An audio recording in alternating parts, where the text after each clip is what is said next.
Hello বন্ধুরা, তোমাদের সঙ্গে একটা কথা শেয়ার করতে আসলাম, না বলেও আমি থাকতে পারলাম না। কিছু কিছু ছেলে মেয়ে আছে, আমার মেয়ে ভিডিও করে দেখে এক একজনের জলে কি আর বলবো, তাদের মধ্যে তো কোনো ট্যালেন্ট নেই। ট্যালেন্ট থাকার দরকার, মনে দম থাকার দরকার, তবেই না সে এখানে এসে পৌঁছাবে, তাই না বন্ধুরা? বলো কি এমন হচ্ছে খারাপ ভিডিও বানায় আমার মেয়ে, তোমরাই দেখো তো। হ্যাঁ, আমার মেয়ে ফেসবুকে, তারপরে ইনস্টাগ্রামে, সব জায়গায় ভিডিও বানায়। দেখবে আমার মেয়ের প্রোফাইলে গিয়ে কি এমন ভিডিও বানায়। কিছু কিছু ছেলে মেয়েদের মানে আছে না, জলে, শুধু জলে, জ্বলতে দাও। আমার মেয়ে তো শুধু কান্নাকাটি করে বাড়িতে এসে এসে।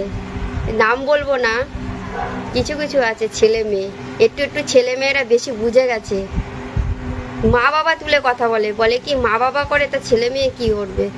তাহলে তো একটু একটু ছেলে মেয়েরা এই ইনস্টাগ্রাম ভিডিও করতো না।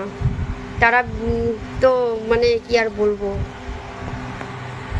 জীবন জ্বলতেই হবে আর লুচির মতো ফুলতেই হবে, তাই না বন্ধুরা? বলো।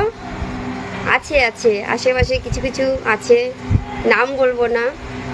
খুব মানে আমার মেয়েকে দেখে জলে, এত জ্বলা জলে, আরও বলেছি বাবু তুই জ্বালিয়ে দে, জ্বালিয়ে দে, একেবারে জ্বলিয়ে দে, জ্বলিয়ে দে, তেলে বেগুনে জ্বলুক জ্বলুক। একটু শেয়ার করো প্লিজ।